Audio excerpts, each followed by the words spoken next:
It's becoming a serious threat to our high country. Fed Farmers says wilding pine is spreading unchecked across farms, tussock and conservation land.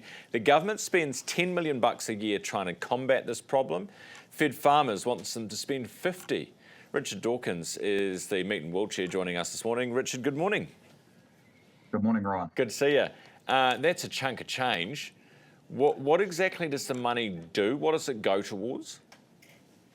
Yeah, look, it would be a significant investment, but just to highlight, I mean, this is an investment, with significant flow-on effects to our economy, combating this issue. So shouldn't look at it as a blanket expense as such. It is a significant investment. So the funding goes directly towards wilding pine control, which is, on the ground control or aerial control of this invasive pest species.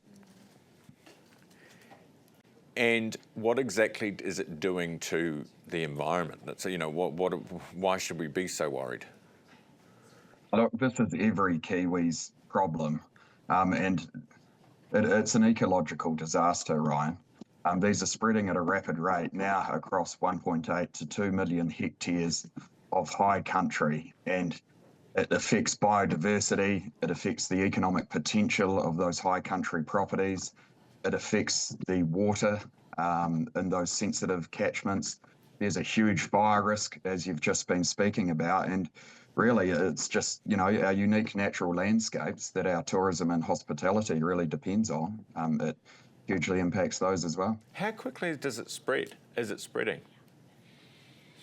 At an alarming rate, Ryan, and that's the issue, and that the current level of funding just isn't keeping up. So as fast as we're knocking them down, they're spreading even faster. Look, some of these seeds can travel up to 30 kilometres, and given some of the winds we've seen recently, I dare say even further.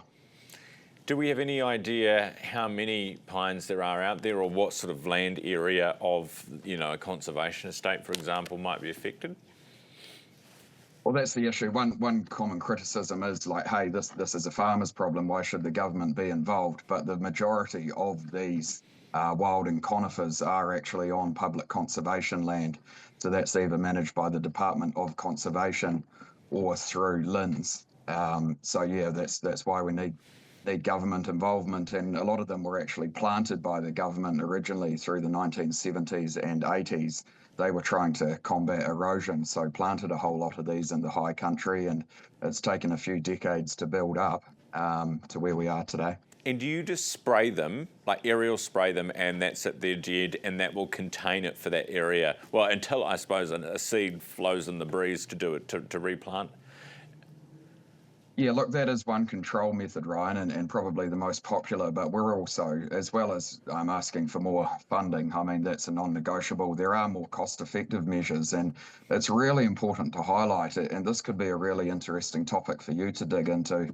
Through the past 20 or 30 years, nearly 1 million hectares of this high country land was actually retired from grazing, taken away from farmers, and you take the livestock off the land and you take the people off the land who manage it, the caretakers, so to speak, and this is the result. You get overrun with weeds and pests. Richard, appreciate your time this morning. Thanks for being with me. Richard Dawkins, Fed Farmers Meat and Wool Chair, asking for more and quicker action from the government on wilding pines. Time is 8 o'clock on Herald Now.